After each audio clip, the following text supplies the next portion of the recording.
여러분 안녕하십니까? 인터넷 필그림교회 김홍기 목사입니다. 오늘은 8월 27일, 한국은 28일이 되었습니다. 내전 상태로 접어든 이스라엘, 이것을 성경 예언의 관점에서 말씀드리도록 하겠습니다. 이분은 에후드 올메르트라고 하는 전 이스라엘 총리입니다. 이렇게 현재의 시국을 말했습니다. 이스라엘이 내전에 진입하고 있다. 정말 황당한 그런 말이 아닐 수가 없습니다. 그리고 이렇게 얘기했습니다. 이것은 심각한 위험이고 전례가 없다. 우리는 지금 국가의 안정, 정부의 수행 능력, 다수 인구의 복종, 정부가 다수 인구에 의해 불법으로 인식된다는 점 등의 측면에서 시민 불복종, 즉 내전으로 들어가고 있다. 그렇게 선언을 했습니다. 내전 상태다. 이스라엘 정부는 민주주의의 근간을 위협하기로 결정했으며 이는 우리가 받아들이거나 용인할 수 있는 것이 아니다. 끝까지 싸우겠다. 그렇게 말을 한 것입니다. 네, 여러분이 지금 뒤에 배경에 이스라엘 사람들이 많은 사람들이 모여서 지금 항의 집회를 하고 있는 것을 볼 수가 있는데요. 이스라엘이 정말 큰 위기에 봉착하게 됐습니다. 네, 저기에 크라임 미니스터, 범죄 총리, 네, 이런 그 사인이 보이고 있습니다. 네, 총리가 범죄자다, 그런 이야기예요. 네, 치열하게 지금 경찰과 대치하고 있습니다. 네, 여기에는 지금 Democracy or Revolution, Never Give Up 이렇게 쓰여 있네요. 민주주의냐 아니면 혁명이냐, 결코 포기하지 말라. 아주 강경한 의사를 지금 정부에 표현하고 있는 이스라엘 반정부 이 무리를 우리가 지금 보고 있습니다. 매우 심각합니다. 국제적으로도 아주 심각하게 그렇게 보고 있습니다. 1948년 5월 14일 날 이스라엘이 독립하고 건국을 했죠. 그 이후에 75년 만에 닥치는 최악의 내부 분열이라고 말을 합니다. 외적으로 전쟁을 몇 차례 치루었죠. 그때 온 국민이 단합해서 외적을 물리쳤습니다.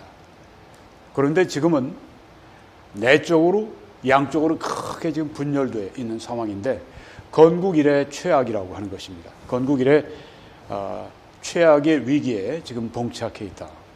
이렇게 말할 수가 있습니다. 이스라엘이 왜 이렇게 됐을까요? 이렇게 된 이유가 있습니다. 얼마 되지 않습니다.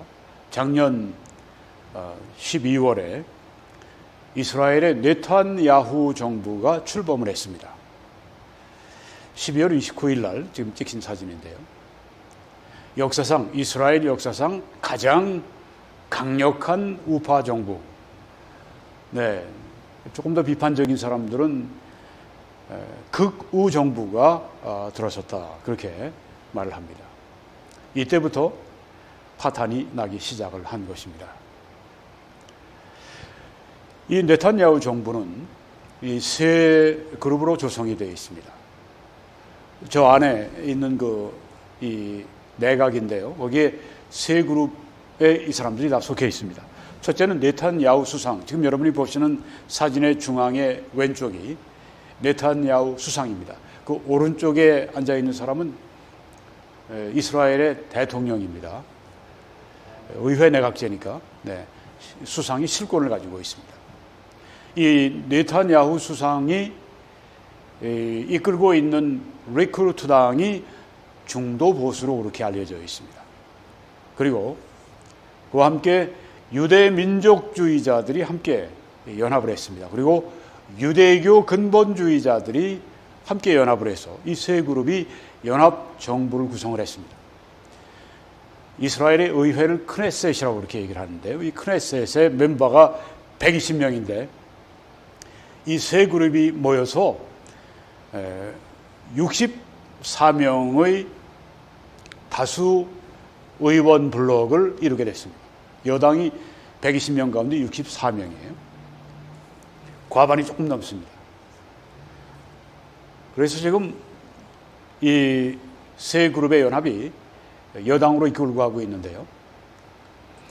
여기 여러분 보시게 되면 저쪽 그 네탄야후 수상 그 뒤에 서 있는 사람, 그 뒤에 서 있는 사람을 보면 고깔 모자가 이렇게 쓰여 있는데 또 뭐 다른 데도 몇 개가 보이는데요. 유대 랍비들도 여기 있습니다. 이 내각은 아주 강경한 팔레스타인 정책을 가지고 있습니다. 유대인 정착촌들을 팔레스타인 그 서안 지구에 그냥 자치 지역으로 맡겼는데 거의 유대인들이 그냥 들어가서 사는 거예요. 그러면 이제 군대가 따라 들어가고 그렇게 해서 이제 또 그 울타리를 만들어 놓고 근데 그게 점점 확대가 되니까 팔레스타인과 이 분쟁이 점점 더 심해지는 것입니다.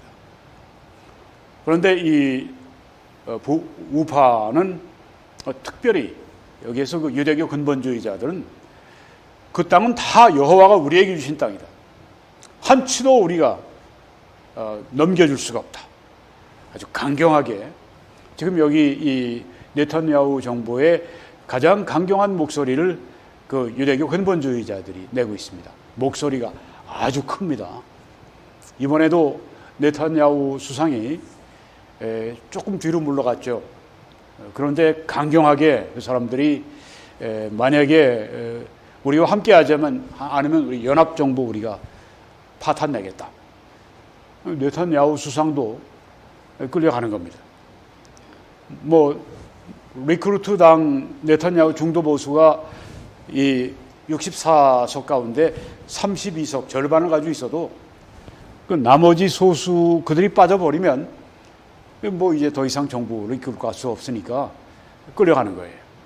자, 그리고 이 사법부의 권한을 대폭 축소하려고 합니다. 의회의 권한, 여기에 지금 이 정부의 권한을 대폭 확대하려고 합니다. 사법부에서 자꾸만 유대인 정착촌 이렇게 뻗어나가는 것을 안 된다고 자꾸만 막으니까 유대인 근본주의자들, 유대교 근본주의자들로 볼 때는 용납할 수가 없는 겁니다. 저 사법부가 그 사람들 보기엔 사탄의 일을 하고 있는 거예요. 사법부 권한을 축소시켜라. 그리고 적대국들에 대해서 이란이나 뭐 이런 데 대해서 아주 강경 대응을 하는 정책을 가지고 있는 강력한 이 보수 우파 이 내각이 집권을 하게 된 것입니다. 지난해 12월 29일이니까 이제 뭐 8개월 조금 됐습니다. 근데 지금 야단이 난 거예요. 자, 이 사법부의 권한을 축소하는데 세 가지 안을 가지고 있습니다. 첫째는 법원이 내린 결정이 최종이 아니라 그걸 가지고 의회가 또 따집니다. 원하면. 그래서 의회에서 단순 과반수로 뒤집어 버릴 수가 있습니다. 그러니까 사법부가 최종 보루가 된 것이 아니라 의회가 된 것입니다. 의회가 법을 냈는데 사법부가 안 된다고 뒤집어 놓으면 그걸 또 가지고 와서 의회에서 과반수 이상으로 또 의결을 해버리니까 사법부가 어떻게 됩니까? 무용지물이 되어버린 거죠. 그런 점에 있어서는. 자, 그래서 지금 이렇게 정부가 독주하겠다고 하는 그런 결정입니다. 그래서 위헌 여부를 이제 사법부가 내려야 되는데 또 의회가 만든 법률이 이게 합당하지가 않다 해서 법률을 폐기할 수 있는 그 법원의 기능, 대법원의 기능, 사법부의 기능이 약화가 되는 그래서 이 정부 중심, 정부 독재가 가능하도록 만드는 안이 하나 있고 두 번째는 신임 대법관을 비롯해서 법관들을 새로 임명하는 권한을 누가 가지고 있는가 하면 법관 선정위원회가 이스라엘에서는 가지고 있습니다. 그런데 이 법관선정위원회의 위원 숫자를 이 정부 쪽에서 많이 이렇게 이 권한을 가지고 세울 수 있도록, 그렇게 되면 행정부의 판사 임명 권한이 대폭 확대가 되는 거죠. 지금 이 이스라엘의 사법부에 대해서 이스라엘의 이 우파는 상당히 비판적입니다. 저게 좌파들이 국민의 대표성도 없이 저게 있어서 저들이 다 좌파 그 잣대를 가지고 다 재단을 한다. 나라를 좌파로 끌고 간다. 이렇게 이 우파에서는 아주 진짜 싸늘한 시선으로 이 사법부를 바라보고 있고, 이 법관 임명할 때도 우파에서 많이 임명할 수 있도록 우리 지금 우파 정부가 있을 때 법관을 많이 세워야 되겠다. 그래서 법관선정위원회에 우리 정부 쪽에서 더 많은 권한을 가지고 그 법관들을 임명하도록 하는, 이게 또 두 번째입니다. 세 번째는 각 부처 장관들이 법률 고문의 조언을 따르게 되어 있는데 이젠 따르지 않아도 돼. 그러니까 사법부로부터 뭐 여러 가지로 아주 이렇게 독립을 해버리고 사법부를 완전히 그 약화시키고, 네, 종이 호랑이로 만들고. 우리가 저 같은 우파, 보수 우파의 입장에서 와도 이건 우파의 독재가 맞습니다. 네. 그런데 이제 좌파나 혹은 뭐 중도 쪽에 있는 사람들이 더 비판적으로 바라보겠죠. 3월 달에 이제 그 국회에서 처리하려고 했어요. 그런데 뭐 그냥 이스라엘의 아주 그냥 이 대도시에서 그냥 격렬한 시위가 일어나고, 미국이나 뭐 영국이나 뭐 독일이나 이런 데서도 이스라엘 정부 그렇게 하지 말라 이렇게 압력이 가고 그러니까 그때 미뤘다가 이것을 지난 7월 25일에 처리를 강행을 해버렸습니다. 이스라엘의 국회에서 사법부의 권한을 축소하는 그 법안을 처리를 강행해버렸습니다. 그러니 뭐 이스라엘이 소용돌이 속에 지금 들어가게 된 것이죠. 이때 이제 120명 가운데 64명 의원이 찬성을 해서 과반수로 통과가 됐는데, 그때 야당 의원들은 표결하지 않고 다 그냥 저주하면서 떠나갔습니다. 자, 그래서 이 법안을 처리해서 합리적인 범위를 벗어난다고 판단되는 장관 임명 등 행정부의 주요 정책 결정을 이스라엘 최고법원인 대법원이 사법심사를 통해 뒤집을 수 없게 만들었다. 자, 이제 행정부에서 장관을 임명했는데 이것을 이제 대법원이 심사를 합니다. 그런데 이 대법원이 심사할 때는 reasonableness standard라고 하는 그런 원칙이 있다고 그래요. 이게 합리적이냐 아니냐. 대법원에서 이 장관 임명이 합리적이지 못해. 그러면 장관을 임명을 못하는 거예요. 그러니까 이걸 아주 제껴버린 겁니다. 장관을 임명하면 하는 거지, 너희들이 사법심, 너희 좌파 판사들이 그걸 뒤집어 엎고 그럴 수 없어. 그렇게 아주 그냥 의회의 다수가 됐을 때 그냥 처리해 버리는 겁니다. 강경하게 처리해 버린 거예요. 근데 여기에 또 하나 문제가 있습니다. 네. 이 사법부가 정부의 독주를 최종적으로 견제할 수단이 사라졌다고 하는 거죠. 네. 행정부가 뭐 하고 싶은 대로 하도록 사법부가 최종적으로 견제를 못하는 상황이 되어버렸습니다. 사법부가 그만큼 약화가 된 것이죠. 행정부가 그만큼 강화가 되고, 여기에 또 한 가지 문제는 네타냐후 이 총리가 1기, 2기 집권을 할 때, 1기는 괜찮은데 2기 집권을 할 때, 그때 이제 이 뇌물수수, 사기 이런 것에 관해서 이제 고소가 들어가고 재판이 시작이 됐는데 아직도 안 끝났어요. 곧 대법원 판결이 있겠죠. 대법원 재판 판결이 나오는데 네타냐후가 뇌물수수했다, 사기죄가 있다, 이렇게 해서 이제 판결이 나오면 의회에서 그걸 또 가지고 와서 이거는 아니다 하고서 또 과반수로 뒤집어 엎을 수 있는 거예요. 그래서 이제 비판자들은 이건 네탄야후가 이 재판 결과를 피하기 위한 방탄용이다 이렇게 또 말을 하고 있기도 합니다. 저는 개인적으로 네탄야후 총리를 매우 좋아합니다. 네. 우파로서 네, 아주 제가 좋아하는 편인데 하여튼 뭐 이런 내용이 있다고 하는 걸 말씀을 제가 드리겠습니다. 그래서 이 법안 처리하고 난 다음에 이 이스라엘의 예비군이 또 굉장히 중요한 역할을 하지 않습니까? 안보에. 10,000명이 복무 거부한다고 선언을 하고 수천 명이 또 이제 곧 거부 선언을 하겠다고 하고 이건 초유의 일입니다. 이스라엘이 여태까지 이 군 문제에 있어서는 철저했습니다. 18살이 되면 남자나 여자나 다 군대로 들어가야 돼요. 그런데 군대 마치고 예비군이 됐는데 예비군도 이제 전쟁 나면 금방 전선에 투입되는 그러니까 이스라엘 안보를 위해서 피할 수 없는 뺄 수 없는 그런 예비군이 10,000명이나 복무를 거부 선언을 했습니다.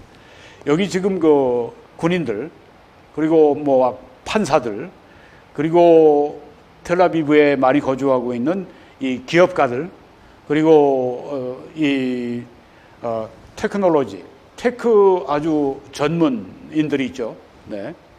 이런 사람들은 다 이제 좌파예요. 군대도 좌파예요. 그래서 지금 예비군이 10,000명이 복무 거부 선언인 좌파들이죠. 주로 다 심각한 일입니다. 이스라엘에서는. 그러니까 지금 이런 것 때문에 이스라엘을 상대로 테러하는 그 단체들이나 이스라엘의 적국이 되는 이슬람 국가들이 아주 지금 테러를 할 수 있는 적기라고 좀 생각을 하고 있는 거예요. 그러니까 이스라엘이 지금 안보가 취약한 그런 상황으로 가고 있습니다. 그리고 80만 명 회원을 가진 이스라엘의 최대 노동단체가 우리 총파업 해버릴 거야. 이렇게 예고를 했고요. 미국의 무디스라고 하는 이 각국의 신용 등급을, 국가 신용 등급을 이렇게 설정하는 이 무디스에서 이스라엘을 한 단계 신용 등급을 낮추는 그런 일을 했고요. 이스라엘의 셰켈이라고 하는 통화인데 그 가치가 하락이 되고 이스라엘이 지금 전반적으로 내외로 이렇게 위기에 처한 것을 우리가 볼 수가 있습니다. 앞으로 어떻게 될까요? 이 위기를 어떻게 넘어갈까요? 위기가 넘어가겠죠. 네. 이것 때문에 전쟁이 나지 않기를 바라는데 전문가들은 지금 이러다가 또 이스라엘이 중동의 화약고가 되겠다. 또 전쟁이 또 터질 수도 있겠다. 우려들도 하고 지금 그러고 있는 상황입니다. 앞으로 어떻게 될까요? 이건 사실 양쪽 그룹이 지금 정면 충돌을 하고 있는 겁니다. 유대교 근본주의자들하고 왼쪽에, 오른쪽 사진에 지금 텔아비브에 20만 명이나 이상씩 되는 동성애자들이 전 세계로 와서 축제를 한 번씩 하죠. 텔아비브는 동성애의 천국 같은 그런 도시이기도 합니다. 이 세속주의자들, 유대교 근본주의자들, 정면 충돌을 지금 하고 있는 겁니다. 이 세속주의자들은 돈이 제일 중요하니까, 그러려면 우리가 전쟁이 없어야 돼. 그러니까 서한지구에 살고 있는 팔레스타인 사람들이 거주하는 팔레스타인 사람들 자치하도록 한 그 지역, 거기에 유대인들이 자꾸만 들어가서 문제 일으키고 거기 자꾸만 땅 넓혀가고 그러지 마라. 그냥 그 땅은 그들이 그냥 쓸 수 있도록 놔줘. 이 세속주의자들은 그렇게 얘기하고 유대교 근본주의에 어림없는 소리 하지 마라. 그 땅은 여호와가 우리에게 주신 땅인데 어떻게 그들이 거기 있느냐. 다 쫓아내야 돼. 아주 그냥 정면 충돌을 지금 하고 있는 양상입니다. 그런데 지금 정권을 누가 잡고 있어요? 유대교 근본주의자들이 잡고 있습니다. 거기에 국가안보 장관이라든가 이런 사람들이 막 서한지구에 들어가서 그냥 여기에 있는 팔레스타인들 다 쫓아내야 돼. 다 없애버려야 돼. 장관이 이런 얘기를 하고 막 그러니까 뭐 정말 그 정국이 요동칠 수밖에 없죠. 근데 네타냐후 수상도 어떻게 조절을 잘 못해. 왜? 어떡하면 그 우리 빠질래? 당신 혼자 해봐. 그러고 나가려고 그러니까 이 유대교 근본주의자들에게 딸려가고 있는 거예요. 네. 전체가 지금 상황이 그렇습니다. 또 이건 우파와 좌파의 대결이라고 볼 수 있어요. 네. 원래는 이 이스라엘이 세워질 때 그 동구라파에 있는, 동유럽에 있는 그 유대인들이 처음에 많이 와서 이스라엘을 건국했습니다. 전쟁도 그들이 했고요. 네. 그들이 올 때 키부츠라고 하는 집단 농장을 만들었습니다. 그건 사회주의 경제 그 원칙을 그대로 적용한 겁니다. 같이 일하고 같이 나누고 같이 살고 사회주의입니다. 그러니까 동구권이 또 공산주의 사회주의 쪽이니까 와서 이제 처음에는 사회주의로 그렇게 키부츠도 만들고 또 나라도 세우고 그렇게 했던 겁니다. 경제도 그렇게 했어요. 그런데 그 사회주의 경제 망하지 않겠습니까? 그런데도 불구하고 1980년대까지 이 중반까지 이 경제가 그래도 괜찮았던 거예요. 그 이유는 그들의 정책이 나빴음에도 불구하고 독일에서 600만 유대인을 학살한 그 죄 때문에 그들이 그 보상금으로 많이 도왔습니다. 돈을 제일 많이 보냈고, 그 다음에 미국도 많이 보냈고, 그 다음에 전 세계인 유대인들이 십시일반으로 또 이 고국을 위해서 돈을 보냈고, 그 돈 계속 들어오니까 이제 돈 찍어가지고 계속 그 일을 했는데 결국은 문제에 봉착하게 된 겁니다. 그래서 1980년대 중반부터 긴축 정책을 실시하고, 그리고 또 이제 좀 자본주의적인 그런 방식으로 이제 해나가고 그러면서 이제 이 경제가 돌아가기 시작하고, 그러니까 좌파 일색이었다가 건국 세력이 좌파 일색이었는데 이제 그것이 시간이 가면서 우파가 들어오게 되고 우파와 좌파가 대결하게 되고 지금은 초유의 사태가 벌어진 겁니다. 이스라엘 75년 건국 역사 가운데 제일 강경한 우파가 집권을 해서 막 그냥 끌고 가는 건데 여기 지금 사법부까지 완전히 졸로 만들어버리고 그 행정부가 막 끌고 가려고 하는 그 독재에 지금 직면하게 된 겁니다. 이건 또 달리 얘기하면 자유주의자들과 사회주의자들과의 대결이라고 우리가 볼 수도 있습니다. 자, 어떻게 앞으로 발전이 될까요? 여기 여러분이 지금 유대인들의 인구 분포를 좀 보고 있는데요. 이 유대인들이 여기 전체 이스라엘 인구의 81%고 나머지 19%는 유대인 아닌 사람들입니다. 그런데 이제 종교를 이제 보게 되면은 유대인들의 종교는 하레디라고 하는 아주 진짜 유대교 근본주의자들이죠. 고깔 모자 쓰고 어떤 때는 큰 모자 쓰고 이렇게 주렁주렁 머리칼 내려오고 새까만 옷 입고 다니고 그런 사람들이 있지 않습니까? 이런 사람들이 이 유대인들의 8%가 되는데요. 그 다음에 그거보다 좀 아래로 내려와서 우린 종교적이야. 다티가 10%.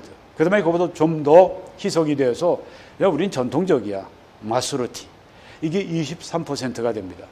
합하면 41%가 됩니다. 그러니까 좀 이 종교적인 사람들. 네. 그런데 세속적인 사람들이 또 있어요. 힐론이라고 합니다. 이 사람들이 40%예요.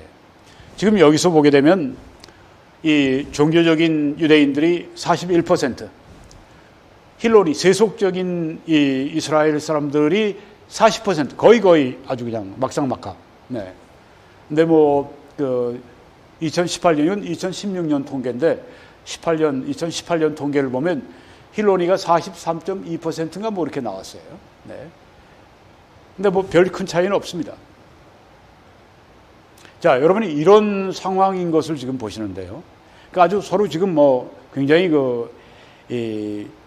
치열하게, 네, 거의 비슷한 이 세력을 가지고 서로 충돌하고 있는데, 앞으로 어떻게 될까요? 하레디, 이 초정통파, 네, 아주 진짜 극우 근본주의자들, 네, 유대교 근본주의자들이 이 총 인구에서 그 비율이 얼마나 차지할까 하는 것을 이제 또 계산해냈습니다. 이 초정통파는 매년 4% 인구 증가율을 기록하고 있다고 해요. 그러니까 아이들을 많이 낳는 거예요. 근데 세속주의자는 어떻습니까? 아이를 안 낳아요. 자기들 즐기느라고, 잘 사느라고. 2016년에는 8%에 불과했는데 이 하레디가 이 2030년이 되면 16%로 배로 꽁충 뜁니다. 2040년이 되면 20%가 국민의 20%가 하레디가 되고, 그 다음에 2065년이 되면 32%가 하레디가 됩니다. 유대교 근본주의자들이 수가 점점 투표할 수가 점점 많아지게 되면 제 생각에는 유대 지금 사회가 이스라엘이 점점 더 보수화되고 점점 더 유대교화되고 그렇게 되어갈 것이다 하는 생각을 가지게 됩니다. 네, 그것이 앞으로 어떻게 펼쳐질지 그건 뭐 하나님만 아시는데요. 우리가 이렇게 생각을 좀 해볼 수 있다고 하는 것입니다. 자, 그러면 우리가 이스라엘의 장래가 앞으로 어떻게 될까요? 이건 우리의 어떤 뭐 추정이나 어떤 뭐 논리적인 계산이나 이런 것이 아니고 정말 앞으로 이스라엘이 어떻게 될 것인지를 분명하게 보인 이 역사의 이스라엘의 또 역사의 주인이신 세계 역사의 주인이신 하나님이 결정하신 이스라엘의 장래를 지금 말씀드리는 겁니다. 이스라엘은 이런 정말 건국 이래 최대의 위기에 봉착해 있지만 해결이 결국 될 것입니다. 그리고 이스라엘은 건재할 것입니다. 이스라엘은 그 자기 땅에서 평안하게 살 것을 성경이 말씀하고 있습니다. 이 에스겔 36장에 보니까 내가 너희를 여러 나라 가운데서 인도하여 내고 여러 민족 가운데서 모아들이고 고국 땅으로 들어가겠다고 했습니다. 하나님께서 이스라엘을 전 세계에서 모시겠다고 했습니다. 이것은 지금 현재 일어나고 있는 초유의 사태입니다. 1880년 그때부터 이스라엘이 자기 땅으로 돌아오기 시작했습니다. 시오니즘이라고 2000년간 유랑하면서 각국에서 그 천시받고 그렇게 그 박해받고 반유대주의로 말미암아 유럽이나 뭐 러시아나 이런 데서 그리고 이제 2차 세계대전에 히틀러에 의해서 정말 아주 절정에 이르게 됐죠. 600만 명이 그때 1800년에 전체 세계에 1800만 유대인이 살았는데 어떤 자료를 보게 되면 600만이 죽어서 1200만이 남았다 이렇게 어떤 자료가 이야기를 합니다. 아마 맞을 겁니다. 자, 지금 유대인들이 80년대부터 이제 돌아오기 시작해서 점점 많아져서 지금 거의 1000만이 됐습니다. 놀라운 일입니다. 이런 일은 처음입니다. 여러 나라 가운데서 인도하여 내고 여러 민족 가운데서 모아데리고 고국 땅으로 들어가서 이게 누가 하시는 말씀이에요? 여호와 하나님께서 불러내서 고국 땅으로 데려오시겠다고 했습니다. 지금 이 일이 1880년이면 뭐 거의 150년 전부터 시작이 된 거예요. 그리고 이들이 고국 땅에서 어떻게 되느냐? 내가 평원의 거울들로 올라가리라. 지금은 여기 뭐 이런 도시들이죠. 여러분이 보시는 도시는 하이파인데 이스라엘의 세 번째 큰 도시 하이파. 이런 데로 올라가리라. 가보니까 성벽도 없고 문이나 빗장이 없어도 염려 없이 다 평안히 거주하는 백성이다. 이렇게 말씀을 했습니다. 네. 그러니까 아주 이스라엘이 여기서 건재하고 이스라엘이 이렇게 아주 그 안보나 뭐 경제나 뭐 이런 모든 면에서 아주 굉장히 이 평안한 삶을 누리는 이런 때를 성경이 말씀을 하고 있습니다. 근데 여러분, 이럴 때 일어나는 사건이 있습니다. 러시아 그리고 이슬람이 힘을 합해서 이 평안히 거주하는 이스라엘을 침공해 들어오게 됩니다. 지금 이 러시아나 이슬람 우리가 보게 되면 그들의 침략성, 그들의 호전성, 그들의 잔인성, 우리가 지금 우리 눈앞에 지금 보고 있습니다. 러시아가 지금 우크라이나에 행하는 일을 보면서 야, 정말 잔인하구나. 정말 저렇게 침략적이구나. 그런데 앞으로 러시아와 이슬람이 이스라엘을 침공하는 때가 오는데, 이때가 바로 이 도표를 보게 되면 7년 대환란의 초기, 대환란이란 말을 그냥 환란으로 제가 바꾸겠습니다. 7년 환란기의 초기에 이 일이 발생하게 될 겁니다. 이 대환란을 보통 이 7년의 후 3년 반을 대환란이라고 이렇게 이야기를 합니다. 네. 근데 일반적으로 7년 대환란 그렇게 얘기도 하는데, 정확하게 얘기하면 그렇습니다. 우린 지금 어디 살고 있습니까? 교회 시대에 살고 있습니다. 교회 시대 끝부분에 살고 있습니다. 일어나는 여러 가지 정치, 경제, 사회, 문화, 국방, 기술, 이런 모든 예언의 성경의 말씀들을 제가 많이 말씀드려 왔는데, 그 모든 것들을 보게 되면 우린 정말 지금 마지막에, 교회 시대의 마지막에 지금 살고 있고, 우리가 휴거가 될 수 있는 그런 대상이 될지도 모르는 그런 상황에 살고 있습니다. 휴거가 일어나고 난 다음에 이 7년 환란기가 오고 초기에 이 이스라엘의 침공이 일어난다고 하는 겁니다. 그리고 이스라엘은 앞으로 그 땅에서 제3성전을 건립하게 될 겁니다. 땅이 있어야 거기에 성전을 건립하지 않겠습니까? 그들이 지금 땅을 가지고 있고 그 땅은 빼앗기지 않을 것입니다. 제3성전을 환란성전이라고 합니다. 왜 이게 세워질 것이냐? 믿는 이유가 있습니다. 첫째는 예수님이 제3성전이 있을 것이라고 하는 것을 충분히 추정할 수 있는, 환란기에 있을, 7년 환란기에 있을 한 사건을 말씀하셨기 때문에 그렇습니다. 이 말씀 보면 너희가 선지자 다니엘이 말한 바 멸망의 가증한 것이 거룩한 곳에 선 것을 보거든. 2000년 전에 예수님이 앞으로 미래에 오게 될 일을 예언하신 겁니다. 거룩한 곳은 어디입니까? 여러분 보시는 것처럼 이스라엘의 성전입니다. 거기에 무엇이 있습니까? 멸망에 가증한 것, 적그리스도의 그런 그 동상 같은 것이 이 거룩한 성전에, 그게 바로 신이라고 세워지게 되는 이런 끔찍한 일이 있을 것이다. 여기 거룩한 곳 성전에 세워질 것이다. 그러니까 이 성전은 환란기에 있을 환란성전, 제3성전을 말한다. 이렇게 우리가 보는 것입니다. 제1성전은 그 바벨론에 포로됐다가 돌아오는 수룹바벨, 그들이 지은 것이 제1성전이고, 솔로몬이 지은, 여러분이 보시는 솔로몬의 성전의 이 모형입니다. 이 솔로몬의 성전이 제1성전이고, 그 다음 파괴됐죠. 그리고 이제 바벨론에 끌려갔다가 이제 다시 돌아올 때 그들이 세워놓은 수룹바벨 성전이 제2성전이고, 그 다음에 헤롯 대왕이 그걸 증축을 했어요.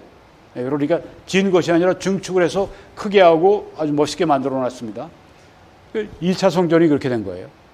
성전이 지금 없습니다. 앞으로 지을 성전이 제3성전입니다. 여기 예수님이 거룩한 곳 제3성전을 우리가 알 수 있도록 말씀하셨습니다. 또 다니엘이 적그리스도에 대해 한 말 때문입니다. 그가 장차 많은 사람들과 더불어, 유대인들과 더불어 그가 적그리스도가 한 일에 7년 동안에 언약을 굳게 맺고, 그가 그 일회의 그 7년의 절반 3년 반 만에 제사와 예물을 금지할 것이며, 제사와 예물을 드리는 데가 어디입니까? 성전이죠. 제3성전이죠. 또 황폐하게 하는 자가 바로 이 적그리스도가 가증한 것이 날개 위에 설 것이며, 가증한 것이 여기 나오죠. 또 이미 예정된 종말까지 진노가 황폐하는 자에게 쏟아지리라. 여기에도 지금 우리가 그 성전, 제3성전에 대해서 볼 수가 있기 때문에 제3성전은 반드시 세워진다. 그리고 그러려면 이스라엘이 땅이 있어야 됩니다. 이스라엘이 지금 다시 고토로 돌아왔는데 그 땅은 그들이 뺏기지 않고 계속 가지고 있게 되고, 또한 그들이 점점 더 융성해지고 평안하게 될 것이다. 언제 이런 제3성전이 건립이 될까요? 네, 7년 환란기의 초반에 그때 세워지게 될 것입니다. 그리고 앞으로 4가지 언약을 이 이스라엘 사람들이 누리게 될 것입니다. 지금 이 4가지 언약이 성취될 수 있는 그 아주 문턱에 지금 와 서 있습니다. 현관에 지금 서 있어요. 문만 열고 이제 들어가면 4가지 언약이 성취되는 시대인데요. 이 4가지 언약은 하나님이 이스라엘과 맺으셨는데 아브라함 언약이 있고 팔레스타인 언약이 있고 다윗 언약이 있고 새 언약이 있습니다. 이 4가지 언약은 구약 성경에 있습니다. 그리고 문자적으로 이루어질 겁니다. 그리고 무조건적으로 이루어질 겁니다. 그리고 영원한 성취가 될 것입니다. 4가지 언약의 내용은 첫째는 땅입니다. 땅, 이스라엘의 땅. 그리고 두 번째는 메시아의 통치가 될 것입니다. 그리고 세 번째는 영적인 축복. 이 3가지가 4가지 언약의 핵심 내용입니다. 아브라함과 맺으신 언약에서 창세기 12장 1절에 3절에 나오는 언약입니다. 거기 하나님은 아브라함에게 땅을 약속하셨습니다.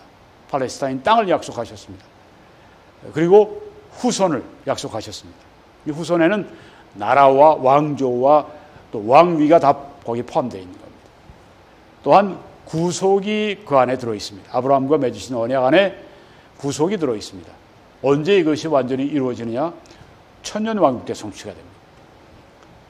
네, 창세기 12장 1절에 여호와께서 아브라함에게 이르시되 너는 너의 고향과 친척과 아버지의 집을 떠나라. 그리고 내가 네게 보여줄 땅으로 가라. 내가 너로 큰 민족을 이루게 하겠다. 네.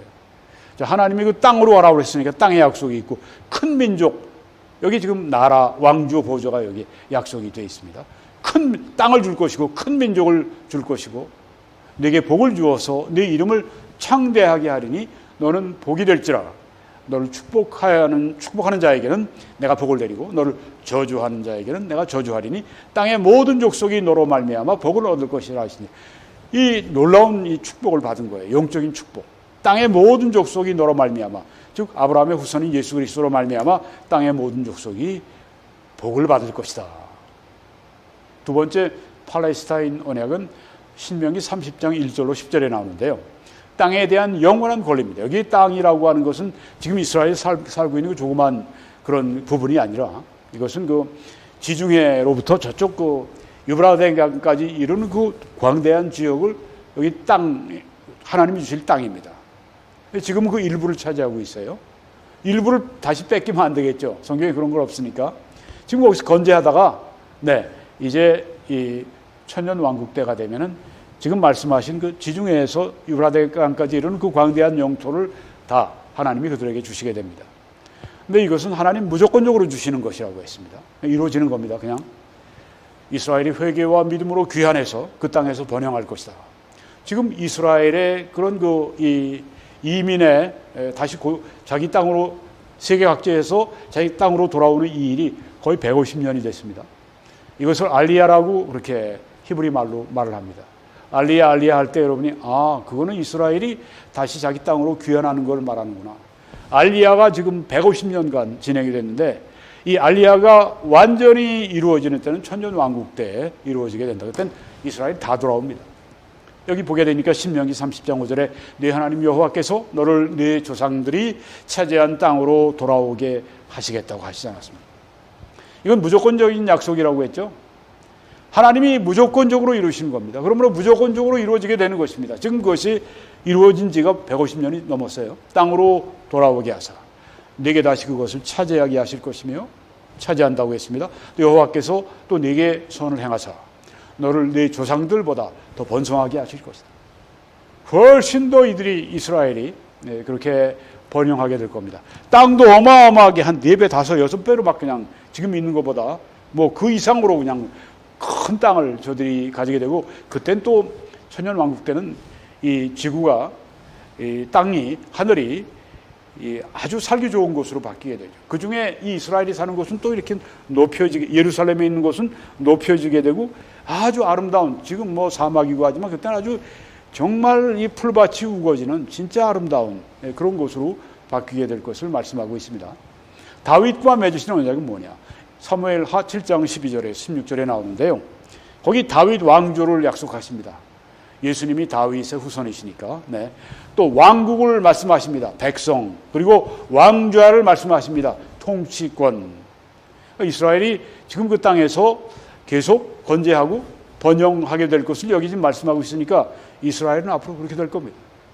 영원하게 이런 일이 천년 왕국 때가 되면 성취가 되는 겁니다. 그리고 이 말씀에 보면 내 집과 왕조와 내 나라가 백성이 내 앞에서 영원히 보존되고 내 왕위가 통치권, 네, 다윗에게 하신 말씀인데 영원히 견고하리라 이렇게 말씀을 하셨습니다. 다윗의 언약이 천년 왕국 때 이스라엘에게 예수님을 통해 이루어진다.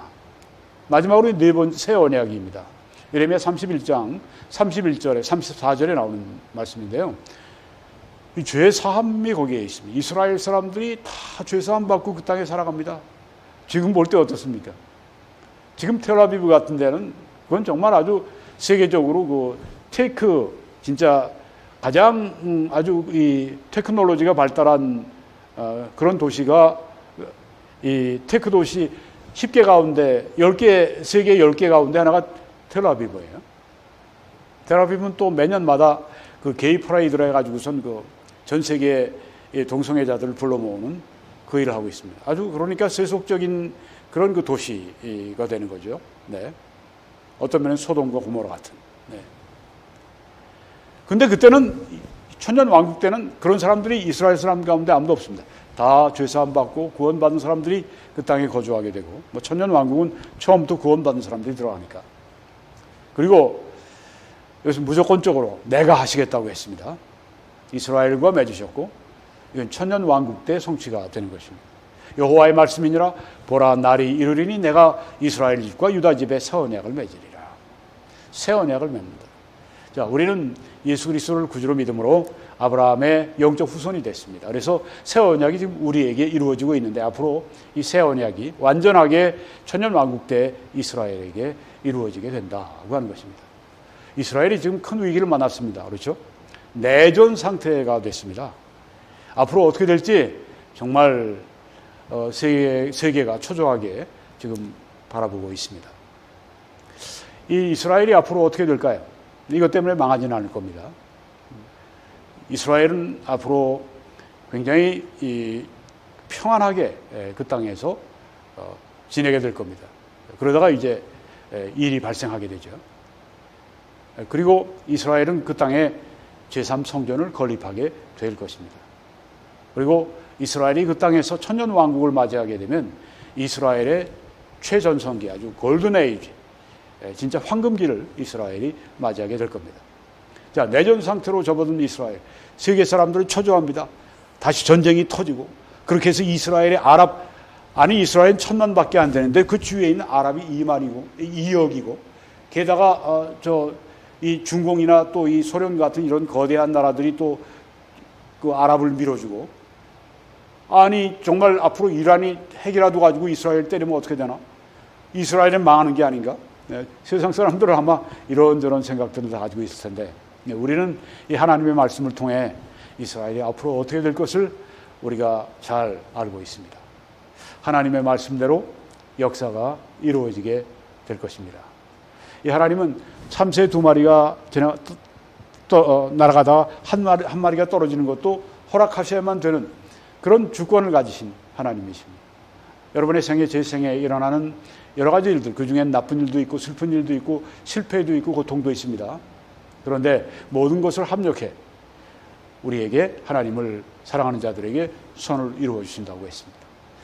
여러분, 그래서 주님과 함께 가깝게 계속 동행하시고 더 영적으로 깊은 그런 세계로 돌아가도록 항상 힘써야 되겠습니다. 이스라엘의 평화를 위해서 여러분이 또한 기도하시기 바랍니다. 이 사역을 위해 함께 여러분이 기도와 전파와 헌금으로 같이 해주셔서 오늘 또 이 놀라운 방송을 할 수가 있었습니다. 감사드립니다. 하나님께서 여러분들 칭찬하시고 영광스럽게 하시고 보상하시고 그렇게 하실 줄 저는 확신합니다. 함께 이 대열에 또 참여해 주셔서 이 방송을 계속할 수 있도록 여러분이 함께 해주시고 복음의 말씀을 널리 전하는 일에 동참해 주시기 바랍니다. 하나님은 그런 사람들에게, 즐겨드리는 사람들에게 그들을 사랑하시고 모든 은혜를 넘치게 해주실 수 있어서 모든 일에 항상 모든 것이 넉넉하도록, 그래서 모든 착한 일을 넘치게 하도록 모든 은혜로 우리에게 충만하게 해주신다고 했습니다.